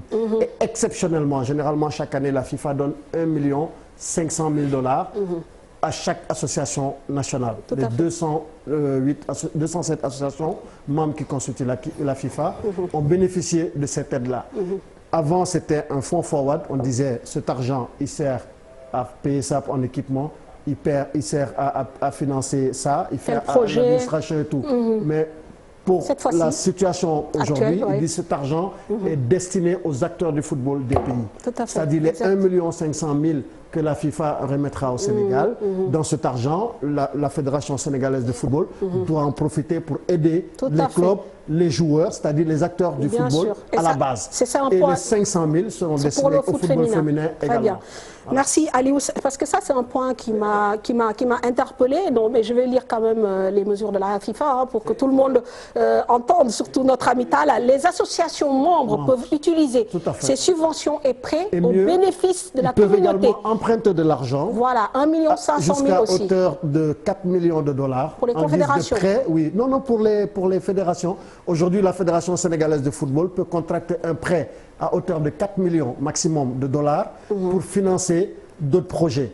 Tout à fait, exactement. Et cet argent va commencer à être remboursé qu'une fois que la pandémie sera terminée. Tout à fait. Et ce serait un prêt sans intérêt. Très bien. Donc 1 million de dollars pour les activités courantes, entre guillemets, 500 000 $ pour le foot féminin. Donc à ce jour, déjà faisons le point, est-ce que cet argent est arrivé au niveau de la FSF? Pas encore peut-être. Il faut juste qu'on salue quelque chose de la fédération qui a mis en place une démarche innovante juste avant l'annonce des fonds de la FIFA. Bien sûr. Et de la CAF. De la CAF et de la FIFA. La Fédération sénégalaise de football a mis en place un plan de relance qui lui est propre. La Fédération sénégalaise de football a dit que le football est impacté aujourd'hui et le football doit continuer demain. Et il a mis en place un plan pour gérer la situation actuelle, pour gérer la continuité. Et sur ce plan de relance, il a mis en place un fonds de relance qui devrait être financé par fonds propres. Le fonds propre est dégagé. Bien sûr. Ils oui. Touché, nous avons regardé les communiqués. De la FIFA, de la Tala, s'il vous plaît, on va avancer. Allez-y, Ibrahim. Il y a un plan de relance qui s'est élevé à plus de 3 milliards. Aujourd'hui, ce qu'on a reçu, mais ce qu'on doit recevoir, 1,4 milliard. 344 millions de la fédération qui sont déjà donnés pour gérer la situation actuelle. La FIFA a promis 1,5 million $ répartis comme Aliou l'a dit. Ce qui est... Il faut que les gens se rassurent. La FIFA, quand la FIFA te donne son argent, il te donne les conditions, le règlement, il te contrôle derrière. Donc quand la FIFA dit que cet argent est destiné comme si, cet argent sera forcément destiné comme ça.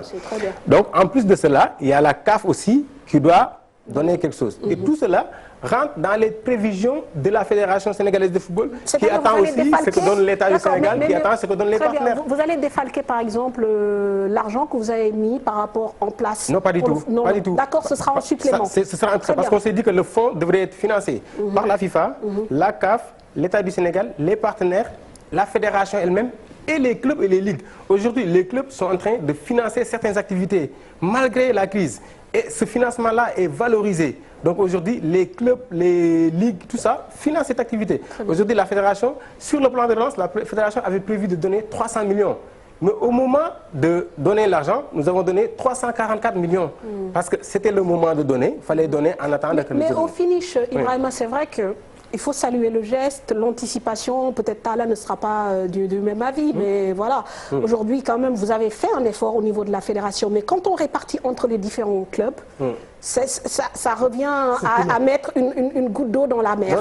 Non, entre 5 millions pour les clubs de Ligue 1, 3 millions, 2 millions pour les clubs de Ligue 1. C'est 5 millions qui ne sont pas qui ne sont pas destinés à telle ou telle personne. Ces 5 millions donnés pour des raisons très bien précises. On s'est dit que, la Covid est là. La FIFA a demandé à sécuriser les emplois. Le gouvernement du Sénégal, l'État du Sénégal a demandé à maintenir les relations contractuelles.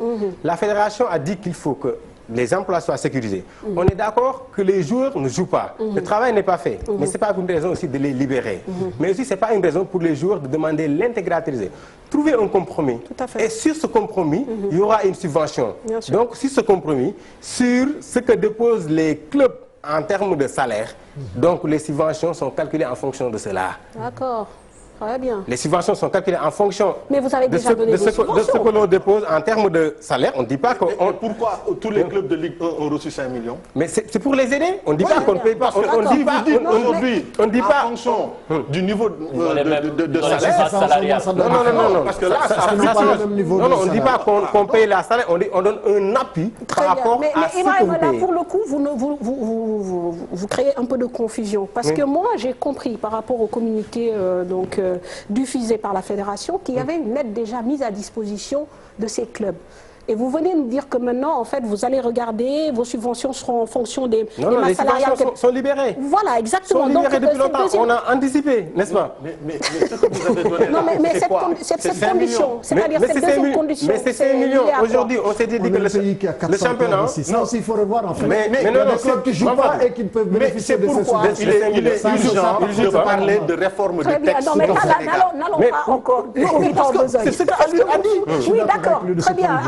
Mais après, moi je ne suis pas d'accord, parce que réforme des textes, ça veut dire qu'on a des textes très limités. Quand tu parles de toilettage, je suis d'accord. Mais ce sont des textes qui datent de football. Toilettage, on est d'accord, tout le monde est d'accord, et tout le monde est sur ça. J'irai plus loin. Je n'irai pas jusqu'à dire toilettage, je dirais réforme. Non, réforme, ça veut dire que... Parce qu'aujourd'hui, on est président les textes sont limités. Aujourd'hui, je vous mets au défi de voir ce qui se passe. On est président de Ligue Pro. On est vice-président à la fédération. Très bien. Mais quand est-ce que ça va changer?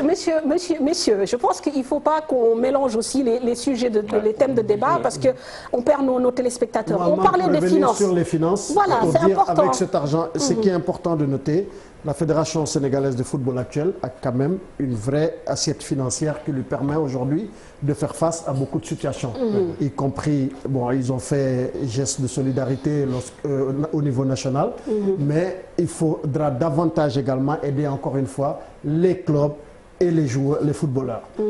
Par contre, ce qui est incompréhensible à mon niveau, c'est que s'il y a des clubs qui bénéficient de cette subvention alors qu'ils ne jouent pas, ils ont juste le récépissé, ça ce ne serait pas normal. Il faut donner la priorité aux équipes qui jouent effectivement, les équipes qui sont affectées, mais notamment le football féminin et le football des jeunes. Mais au-delà aussi de ça, il va falloir, encore une fois, que la fédération ou la ligue, je ne sais pas, solde aussi tous ces dettes vis-à-vis des clubs. Parce que ça permettra aussi aux clubs de mieux respirer et de mieux faire face à cette situation. Bien sûr. Ça, par rapport à son inquiétude, la subvention est donnée aux clubs en activité. Et je vous donne un exemple. Les clubs régionaux sont les derniers à percevoir les subventions. Parce qu'il fallait que les ligues nous remontent les résultats et les classements. Donc par rapport à cette inquiétude, c'est réglé. Parfait. Il y a encore aussi de solder les dettes aussi. Solder les dettes, surtout que la fédération a fait des actions sociales en donnant des aides. C'est beaucoup plus la ligue par contre. Non, c'est la fédération.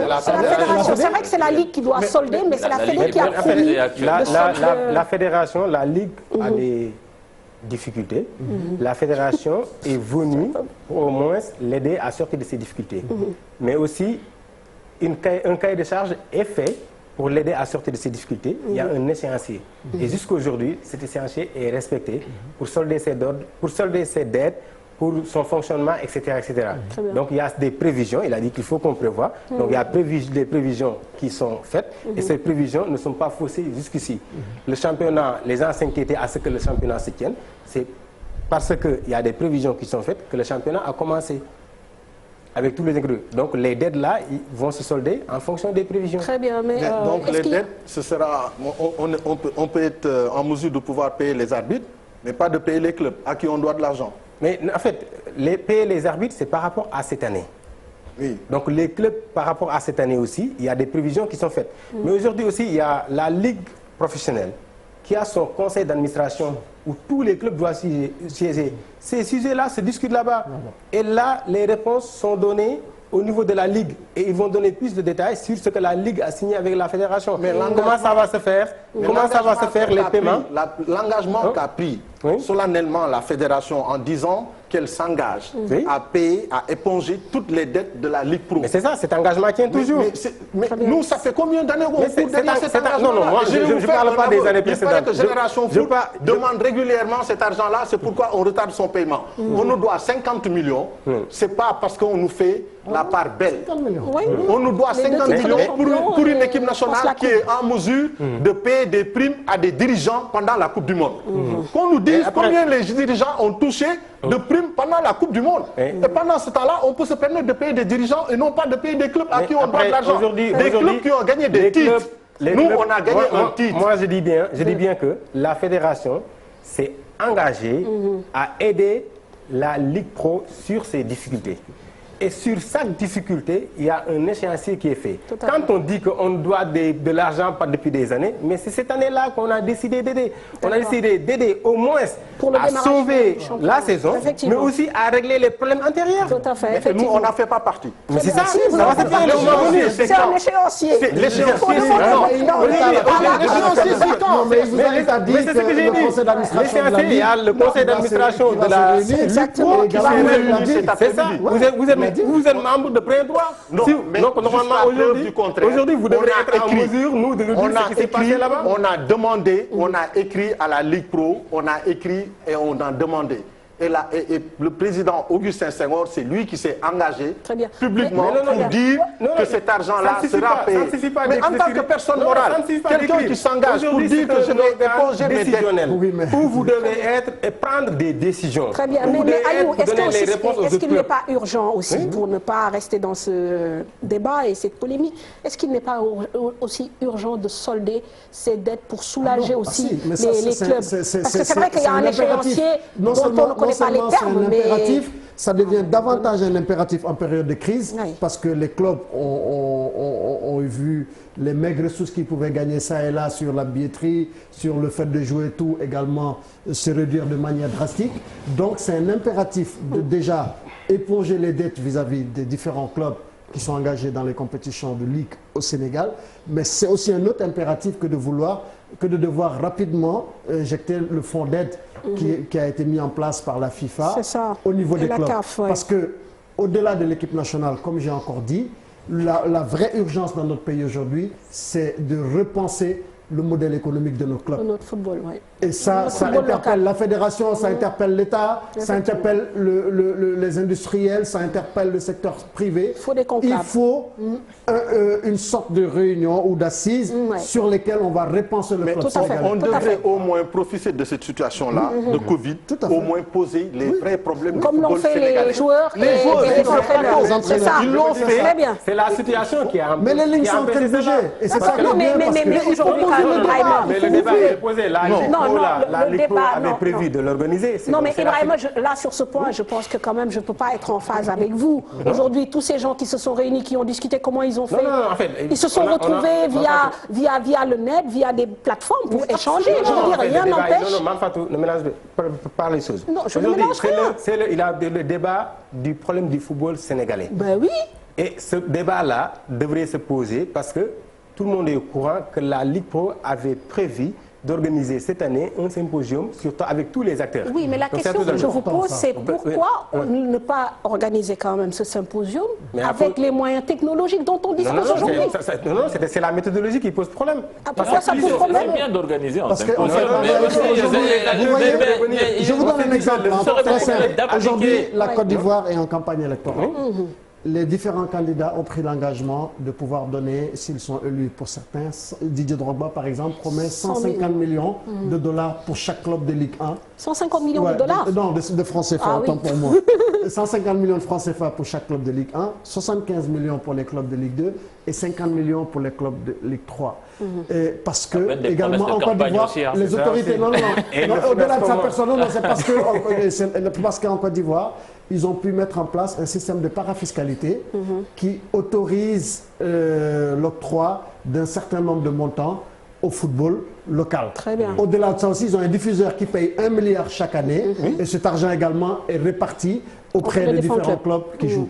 Il faut qu'on aille vers ce genre de système. Je sais qu'on avait signé, ils avaient signé un contrat avec Star Times qui n'a jamais vu le jour. Mis en exécution. Parce qu'il n'a jamais été mis en exécution, mais c'est vers ce genre de situation qu'il faut le faire. Mais au-delà de tout aussi, les clubs aussi sont des entreprises privées. Bien sûr. Quand ils font des bénéfices, c'est pour eux et leurs investisseurs. C'est pas pour le peuple en entier. C'est pas pour ça aussi, l'État. il faut le réfléchir. Il ne faut pas dire qu'il faut qu'on leur donne de l'argent. Là où j'ai un problème. Juste à préciser que l'argent de la FIFA n'est pas encore arrivé. Hein. Ouais. Oui, non, je vous ai posé la question, mais bon, ça a dû vous échapper. L'argent de la FIFA n'est pas encore arrivé, mais les dividendes, je ne sais pas. La Coupe du Monde. Non. La Coupe d'Afrique, je pense que. Ils se sont payés le luxe de se payer des primes alors que des clubs sont là. Très bien. En difficulté.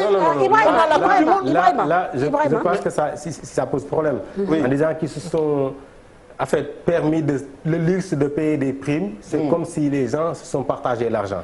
Et aujourd'hui, le mérite de cette équipe fédérale, la toute question personne que je qui me n'est pose, pas nihiliste, est-ce que des c'est primes la ont été versées à des transparence dirigeants sur la comptabilité. On était dans d'autres campagnes. Et aujourd'hui, au moins, on sait que revenant de telle campagne, on a cet argent. Et à la fin du mandat de cette équipe fédérale, les gens auront où chercher cet argent. Donc les gens ne vont pas s'aventurer à faire cette chose. Là où j'ai une question, une interrogation, c'est sur vos entre guillemets capacités de concertation. Quand je parle de ça, c'est que déjà, le premier comité exécutif qui a abouti au report de, des compétitions jusqu'au mois de septembre a soulevé un tollé au niveau des présidents de clubs, dont vous dites qu'ils font partie du conseil d'administration de cette Ligue Pro. Donc à un moment donné, vous me dites oui, il faut qu'on organise des conclaves, il faut qu'on ait des symposiums, alors que pour des décisions aussi simples, on n'arrive pas à réunir tous les présidents de clubs pour qu'ils donnent leur point de vue. Ça a créé cette fronde, ces sorties médiatiques. C'est deux choses différentes, Fatou. Le conseil d'administration de la Ligue Pro n'est pas le comité suis d'accord, mais de la aujourd'hui c'est la fédération qui prend les décisions au niveau du comité exécutif. En termes de concertation, les ligues ont été saisies. Et les ligues régionales. Les ligues régionales. Ce n'est pas les présidents de clubs qui sont concernés. Non, qu'on soit sérieux. Arrêtons de parler sur le plan administratif. Les acteurs, c'est les équipes. Ce n'est pas les ligues régionales qui connaissent le budget d'un club. Aujourd'hui, ils ne connaissent absolument rien dans le fonctionnement d'un club. Aujourd'hui, je prends le cas de Génération Foot. Le président de la Ligue régionale, est-ce qu'il connaît le budget de Génération Foot? Comment ça fonctionne? C'est là où il y a un problème. C'est là où il y a un problème. On a des difficultés. Par contre, ce que là, je pense sur la démarche, effectivement, c'est une bonne démarche, mais c'était à la Ligue régionale de prendre contact avec tous les clubs affiliés à sa région pour pouvoir faire le point. Ça n'a pas été fait. Des ligues l'ont fait, si. Ça a été fait. Des ligues l'ont fait. Comment se fait-il que Djibril Wade de Niary Tali, là, il faut qu'on contextualise. Il ne faut pas qu'on donne des exemples individuels. Non, mais je peux vous parler de Ligue régionale. Non, je peux t'en citer. Aujourd'hui, pour vous dire que là, on doit passer par la Ligue régionale. Normalement, si vous écrivez un courrier à la fédération, c'est sous couvert de la Ligue régionale. Aujourd'hui, vous devez donner l'information à la Ligue régionale. Si aujourd'hui la Ligue régionale n'est pas informée du budget des Générations Foot, il y a problème. Et pourquoi la Ligue n'a pas ce budget? Comment se fait-il qu'aujourd'hui, on aille consulter des présidents de Ligue régionale alors que les principaux acteurs sont là? de Ligue régionale, c'est la Ligue régionale. Les 14 ligues, c'est ce dont on a parlé. Consulter les présidents de Ligue. Peut-être ceux qui ont l'habitude de répondre à leurs courriers et leurs sollicitations. De toute façon, nous, on est un club structuré. Et je suis désolé. La Ligue aussi. Je suis désolé. Sur cette affaire-là, sur cette affaire-là, vous pouvez vraiment demander des excuses aux présidents de club. Parce que les présidents de club, ce sont eux qui payent les salaires. Ce sont eux qui s'occupent de leurs joueurs. Et ce sont eux qui connaissent les difficultés qu'ils rencontrent. C'est ça, c'est tenant compte de ces difficultés que la fédération a tenu à anticiper sur les mesures qu'on devrait prendre. Et du coup, c'est pour rectifier, en fait, pas cette erreur, mais en tout cas ce vice de forme, qu'il y a eu une réunion avec quand même les acteurs de la Ligue Pro récemment pour discuter justement de la réunion de demain. C'est pas ça. Avant la Ligue Pro, la Ligue amateur. C'est là où j'allais en venir. On n'a pas beaucoup parlé de la Ligue amateur, et c'est un point important de notre football. Mais la Ligue amateur, et cet argent-là, quelle est la part qui va être également réservée à la Ligue amateur? Parce que c'est eux qui continuent. La Ligue amateur s'est réunie pour faire l'évaluation des mesures qui sont prises par la Fédération sénégalaise de football. La Ligue amateur s'est réunie pour anticiper et donner ses recommandations aux prochaines décisions que doit prendre la Fédération sénégalaise de football. Aujourd'hui, la Ligue amateur, c'est les clubs amateurs, donc c'est la Fédération sénégalaise de football. On est d'accord qu'aujourd'hui, qu'ils acceptent... La Ligue avait accepté de jouer. La Ligue amateur avait déjà fixé une date pour pouvoir reprendre. Ah bon, vous me donnez cette information? Moi, je l'ai lu. Je suis le secrétaire général de la Ligue amateur. Non, je l'ai lu que M. Ablaïso a fait une sortie pour dire que la Ligue amateur pourrait reprendre le championnat. Ça nous permet d'avancer sur le débat. Alors, quelle suite donner à cette compétition, Aliou? Est-ce qu'il faut... Est-ce que réellement reprendre à jouer au foot dans ce contexte, même si évidemment il y a beaucoup d'assouplissement au niveau des mesures, est une bonne idée?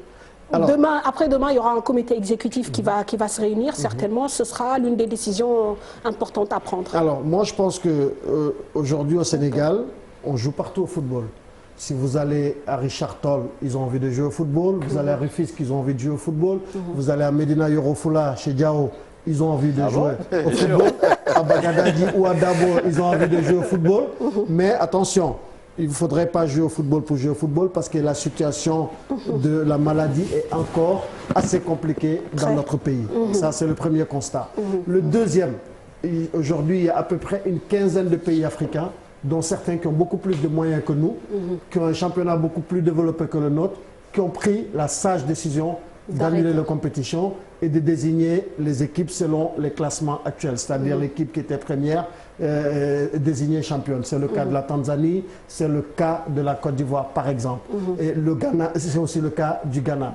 Aujourd'hui, je pense, à mon humble avis, que la Ligue sénégalaise de football professionnel ou la Fédération sénégalaise de football, tous les acteurs doivent se mettre d'accord sur ça pour arrêter le championnat. Tout à fait. Un, parce que la situation est difficile. Deux, au Sénégal, nous, on n'aurait pas pu arrêter parce que le championnat se joue souvent avec moins de 100 spectateurs.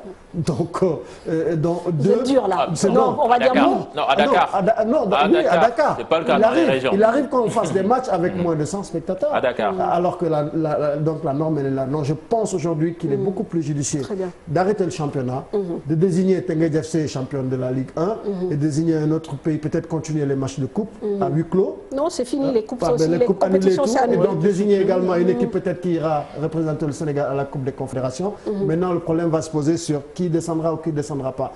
On est déjà un championnat assez restreint. Je pense qu'on peut exceptionnellement cette année refuser les descentes, mais favoriser peut-être les montées en Ligue 1. Et maintenant, aider les équipes avec l'argent de la FIFA si elle arrive, pour que ces équipes-là préparent la nouvelle saison et qu'on puisse aller avec le calendrier harmonisé en reprenant le championnat entre septembre. Alors, quelle est la tendance? Vous êtes dans le secret des dieux, vous êtes au sein de la fédération, il y a un comité exécutif prévu après-demain. Quelle est la tendance? En fait, juste par rapport aux mesures qui sont prises ici par la fédération, les mesures sont prises en fonction de l'évolution de la pandémie, des mesures prises par les autorités. La suspension des compétitions, l'annulation de la coupe, la première décision de procéder au play-off, play-down et la prochaine décision qui sera prise sera en fonction de ces éléments.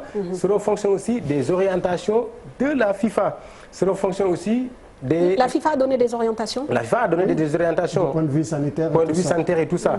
Sera en fonction aussi du rapport d'orientation à la prise de décision de l'équipe médicale, qui va se fonder surtout sur les décisions. Mais ça, c'est dans 2 jours, là, non? Non, c'est déjà fait. Les rapports sont disponibles. Ce sera aussi en fonction du rapport de la commission médicale, de la commission médicale, mais aussi de la direction technique nationale. C'est aussi en fonction du rapport de l'évolution de la chose. Au début, la première décision... Et en fonction de l'avis des clubs aussi, des acteurs des clubs, c'est important. De l'avis des clubs, et heureusement que la fédération a procédé comme ça. Parce qu'au début, on disait arrêtons la compétition. Et les choses ont changé entre-temps. Mais qu'est-ce qui a changé? La pandémie, elle n'a pas reculé. C'est peut-être les mesures de l'assouplissement. Les mesures des autorités qui nous guident. Les mesures ont changé. Il y a des mesures d'assouplissement. On nous a demandé. On peut s'imposer. On protocole sanitaire à respecter. C'est ça. Et si on arrive à respecter ce protocole... Est-ce qu'on est capable de pouvoir faire autant de tests, cher Tidiane? C'est ça le problème. C'est la question que j'ai envie de poser. Est-ce qu'on est en mesure de pouvoir faire tout ça? Parce qu'aujourd'hui, on part dans l'inconnu. Aujourd'hui, cette pandémie-là, elle est en train de prendre de l'ampleur. Qu'on se le dise, qu'on ne se voit pas la face. On n'a pas une obligation de vouloir jouer coûte que coûte, alors qu'on n'a pas d'impératif. On n'a pas de droit de télé, on n'a pas de sponsors qui mettent énormément d'argent dans ce football-là. Je suis désolé. Donc, ce qu'on attend, c'est juste des subventions de part et d'autre. Ouais, mais si on reste... Il fallait continuer le championnat. Mais absolument. Mais absolument, en voyant ce qui se passe. Mais je suis un Sénégalais. Il a changé d'avis. Je suis un Sénégalais. Je suis un Sénégalais. Mais absolument. Au moment où je parlais, est-ce qu'il y a eu autant de cas? Est-ce qu'il y a eu autant de cas pendant toute cette période-là, au moment où je parlais? Non. Tel n'est pas le cas. Moi, j'ai vécu à l'hôpital pendant 2 mois pour voir l'évolution de cette pandémie-là à l'hôpital, le Dantec. J'ai vu de mes propres yeux, personne ne m'a raconté. Et je me suis rendu compte qu'en allant jouer au football, on va sacrifier des garçons. Donc, il était plus urgent et plus sage de penser à la santé des joueurs que de la pratique du foot. La pandémie est là, tout le monde s'adapte. Il y a quelques temps, on va s'adapter. Le problème, c'est est-ce qu'autour de cette pandémie... L'essentiel, on s'adapte, c'est ça, on il a s'adapte. des inquiétudes médicales. Aujourd'hui, heureusement, que nous avons pris en considération ces inquiétudes. C'est-à-dire pour les tests, par exemple, ce sont des questions très pratiques. Avant le regroupement, avant que les entraînements ne reprennent. Il y a les orientations du médecin qu'on va prendre en considération. Et qui va mettre les moyens pour ça? Tout cela, ça va discuter. Toutes les questions que vous posez là sont discutées. Très bien, cher. Je comprends les inquiétudes de Tala. Mais bon, d'après ce que nous voyons, je ne sais pas, on n'est pas des médecins, mais on se rend compte quand même que pratiquement 100% des joueurs qui chopent ce virus-là, c'est des asymptomatiques, qui guérissent au bout de 15, 20 jours. Mais non, attends, si c'était aussi dangereux... Donc, tu veux qu'on reprenne le jeu? Non. Tu veux qu'on reprenne le jeu? Non, mais en respectant ce protocole. D'accord, mais est-ce qu'on a les moyens? Le protocole t'a posé des questions. Comme l'ont fait de respecter ce protocole. Moi, c'est une question. Non, mais comme l'ont fait les Espagnols, comme l'ont fait oui, mais vous parlez Est-ce qu'on a les moyens? Aujourd'hui, quand vous entendez le professeur Seydi parler de cette maladie-là, mais Tala, je ne sais pas si... Cher, on ne peut pas comparer l'Espagne, la France. Même la France a arrêté ses compétitions. Non, mais attendez. Mais s'il vous plaît, écoutez-moi. Hier, je ne sais pas si vous vous êtes promené dans Dakar, vous avez vu nos plages. Bondées, il y a des centaines de jeunes qui circulent. Est-ce qu'on doit en rajouter? Est-ce qu'on en rajoute? Non, mais quand même, chez ces structures-là, comme Génération Foot, comme Djambar, comme les autres clubs, ils peuvent essayer de mettre en place une certaine organisation. Mais ce n'est pas tous les clubs. Exactement. Mais cher Tidiane, il y a 28 clubs professionnels. Est-ce que 28 clubs professionnels sont en mesure de respecter toutes les mesures sanitaires? Non, on parle de reprise par rapport à la Ligue Pro. Par rapport au football, moi je veux intervenir sur la faisabilité de ce que Cheikh Tidiane Diao dit. C'est très compliqué aujourd'hui la situation sanitaire du pays vis-à-vis de la pandémie, ça c'est la première chose. La deuxième, il te dit quelque chose de très important. Est-ce que tous les 28 clubs professionnels qui sont engagés dans les compétitions de ligue professionnelle ont-ils les mêmes moyens pour faire face à cette pandémie? Et Tierso, Mam a parlé d'un truc assez simple, c'est de pouvoir faire des tests sur les joueurs. Est-ce que nous avons assez de kits de tests sur tous ces joueurs, ne serait-ce qu'avant de reprendre la compétition? Et au-delà de ça, également, parce qu'aujourd'hui, ce que Yann dit, ces joueurs, ces clubs-là qui ont repris en Europe, ils ont d'abord rassemblé leurs joueurs enfermés. Et vous imaginez le nombre de tests qu'ils font par semaine? Exactement. Ces joueurs, ils font 3-4 tests par semaine. Mais ils ont des kits personnalisés. Aujourd'hui, Attendez, Tala. Ces joueurs ont des kits personnalisés. Ça a un coût. Des cages personnalisées. Aujourd'hui, on est au Sénégal, on connaît les réalités de notre combien coûte un test, Cheikh Tidiane? Combien coûte un test? 50 000 francs CFA. Et combien on paye un joueur? Le salaire d'un joueur dans un club pro, le minimum, c'est combien? Mais écoutez, vous voyez, le Sénégal a décidé de faire des restrictions parce que son économie est menacée. Mais est-ce que les joueurs peuvent se passer de leur job pendant plus d'1 an? Non, on va Non, mais répondre. justement, Est-ce qu'ils c'est là vont où... être... Mais il y a cette manne financière mais qui va il sauver. n'y a pas que le gain, il n'y a pas que le gain, il y a une carrière. Oui. Oui, mais Un joueur toutes qui les reste carrières, là, cette année, sont mises entre La parenthèses. santé d'abord avant la carrière. Avant Si de tu n'es pouvoir pas jouer, sain, mais si il tu faut n'es être pas au bien moins portant, tu peux pas faire Ouais, de carrière. mais quand même, sur ce coup-là... Alors, on va terminer très rapidement, Juste, Ibrahima. vous parlez de la Ligue professionnelle. Mais il faut savoir aussi que la reprise concerne aussi les clubs amateurs. Tout à fait. Non, mais Et la question se fédération pose pour tout le va monde. réfléchir sur toutes ces questions et prendre les décisions Très bien. qu'il faut. Tala, est-ce que reprendre les compétitions au niveau de la Ligue, au niveau du football amateur, n'ouvrira pas aussi la porte aux Navetan Mais c'est- pour qu'ils disent qu'eux aussi, ils mais ont envie de reprendre leur tout à fait compétition. évident. C'est une brèche qu'on ouvre. Mais on joue partout au Sénégal en ce moment. Mais le On président joue partout Amadou au Kane l'a Sénégal. dit, il a fait une sortie sur ça. Ils n'attendent que qu'on leur dise c'est possible. Et si demain le football professionnel reprend, ben lui aussi il va se mettre Ah, mais il y à a- ouvrir. Donc ça c'est Ça joue c'est- partout c'est- au Sénégal mais- actuellement. donc- Mais cher Oui, Tidiane, mais on ne va cher pas Tidiane, aussi cher aller au Tidiane, suicide collectif, moi, entre guillemets. Sincèrement, Excusez-moi. je me dis cette affaire-là, on est en train de jouer avec le feu. Ah, bon, Honnêtement. Parce que cette pandémie-là, il faut la vivre. Est-ce que le jeu Il en faut vaut la la vivre chandelle? Parce que pour c'est se vrai, il n'y a rendre pas de compte droit de télé, quand même que il n'y a cette pas de maladie-là, sponsor, on n'a c'est- pas de contrat. Exactement. Est-ce que ça vaut Le jeu n'en vaut vraiment pas Il la faut chandelle. attendre 0 cas pour reprendre le football là. Je pense Très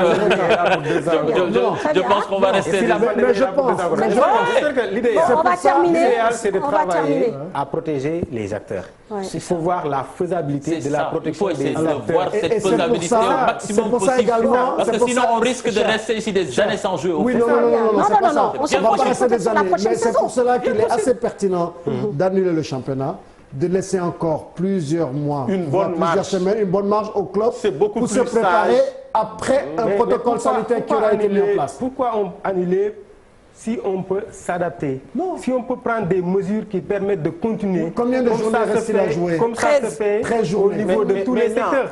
le football sénégalais est aujourd'hui capable de financer des tests partout. Pour 28 clubs déjà. Non, pas toute seulement façon, 28. avec les En plus du amateurs, foot c'est amateur. c'est pas possible. En plus du foot amateur. Non, répondez-moi à cette question-là. Non, il n'y a pas que les tests On va aujourd'hui. Le terminer. Sénégal- parce que On va le terminer. Sénégal n'a pas Tout fait est l'option terminé. de tester tous les Sénégalais pour se Mais protéger. aujourd'hui, contre la dans le maladie. foot, Aujourd'hui, on a les spécialistes l'obligation. nous disent que vous pouvez tester quelqu'un aujourd'hui et demain il a la maladie. Mais Ouais, c'est ça. Donc c'est en fonction de aujourd'hui, tous ces on a éléments l'obligation qui de sont donnés protéger. par des professionnels de la santé qui sont au cœur du dispositif national de lutte contre cette maladie qui vont nous faire des propositions. Oui, bien. D'accord.